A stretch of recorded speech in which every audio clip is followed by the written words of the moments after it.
आज सॉल्व करेंगे ट्रिग्नोमेट्रिक की वैल्यूज़। तो ये ट्रिग्नोमेट्रिक की टेबल आपने कई वीडियोस में देखी होगी, बट ये थोड़ा डिफरेंट है बिकॉज आप वैल्यूज़ तो याद कर लेते हैं, बट एट अ टाइम में कहीं ना कहीं वो कन्फ्यूज़न होती है। तो आप एग्जाम सीट मिलने जैसे ही आपको मिलती है, आपको बैक साइड में टेबल बना सकते हैं और मिनटों में बना सकते हैं। इसका तरीका हम इस वीडियो में बताने वाले हैं। तो आपने करना क्या है, खाली साइन की वैल्यू याद रखनी है। साइन की value sine 0 0, sine 30 degree 1/2, sine 40 degree 1/√2, sine 60 degree √3/2 and sine 90 degree हो गया 1। बस आपने ये याद रखना है। कोस कोस आपने उल्टा लिखना है। 1 यहाँ आएगा, √3/2, 1/√2 एंड 1/0 का 0 आपने उल्टा उतारा। 1 √3/2 1/2। ओके। अब जो 10 होता है, वी नो कि 10 साइन बाय कोस होता है, यानी इसका डिवीज़न होता है, तो 0/1, 0/1 क्या हो जाएगा हमारे पास 0। एंड इसको डिवाइड करेंगे, इनको डिवाइड कर देना है, तो 2 से 2 कैंसिल हो जाएगा, तो 1/√3। इससे ये पूरा ही कैंसिल हो जाएगा, 1 आ जाएगा, इससे 2 कैंसिल हो जाएगा, तो √3। एंड 1/0 क्या होता है, not defined, means infinity. Sine का उल्टा क्या होता है, कॉसिकेंट, यानी साइन का कॉसिकेंट का उल्टा साइन, साइन का उल्टा कॉसिकेंट। तो कॉसिकेंट क्या होगा, 1/साइन, यानी इसके ऊपर 1 लगेगा, तो 1/0। तो 1/0 तो हो जाएगा हमारे पास नॉट डिफाइंड, क्योंकि जो साइन है, जो कॉसिकेंट है, वो 1/साइन होता है, और यहाँ पे 1/साइन की वैल्यू कितनी है, 0। तो हमारे पास क्या आ गया, नॉट डिफाइंड।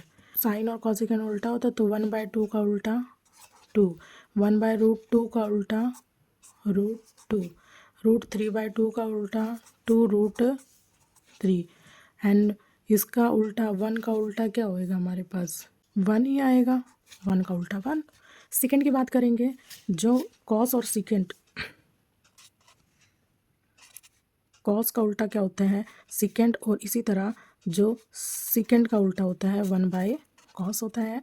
यानी यहाँ पे आप सीकेंट की वैल्यू सॉल्व कर रहे हैं, तो 1/कॉस, तो 1 का उल्टा 1 ही रहेगा, एंड √3/2 का उल्टा 2/√3, और 1/√2 का उल्टा √2 ही आएगा, 1/2 का उल्टा 2 आएगा।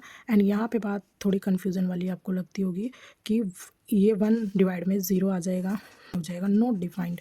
तो यहाँ क्या लिखना है आपने, नॉट डिफाइंड। इसी तरह कोट किसका उल्टा होता है, कोट होता है 1/10 का, तो यहाँ पे तो क्या है 0, तो यहाँ पे क्या आ जाएगा 1/0, तो ये क्या हो जाएगा, नॉट डिफाइंड। 1/√3 का उल्टा √3, 1 का उल्टा 1, √3 का उल्टा 1/√3। अब यहाँ पे थोड़ा सा कन्फ्यूज़न हो सकता है, वो कैसे, क्योंकि जो 10 है ना, 10 का कोट है, कोट थीटा है, उसका उल्टा क्या है 1/10। ओके। एंड 10 की वैल्यू हमारे पास क्या है, not defined. Okay, not defined. अब यहाँ पे क्या कन्फ्यूज़न होती है, यहाँ पे जो कन्फ्यूज़न होती है, आपने क्या करना है, नॉट डिफाइंड, यानी नॉट डिफाइंड की वैल्यू क्या है 1/0, 1/0 लगाएंगे। तो अगर हम इसको तो 1/0 तो ये उधर जाएगा, तो क्या हो जाएगा 0/1, तो ये वो पूरा का पूरा 0 हो जाएगा। ओके, 1/0 डिवाइड में था, मल्टीप्लाई में गया तो पलट गया, और ये पूरा का पूरा 0 हो गया। तो हमारे पास इसकी वैल्यू है जो 0 आ गई। तो आप ये आपने खाली साइन की ये रो वाली वैल्यू याद रखनी है, बाकी सारा ही इसी पे बेस है। आपने एक बार कोस को इसका उल्टा लिख देना है, 10 इसको डिवाइड कर देना है, बाकी ये तो इनके रिवर्स है, इनका रिवर्स लिख देना है, तो आपकी टेबल इस तरह कंप्लीट हो जाती है।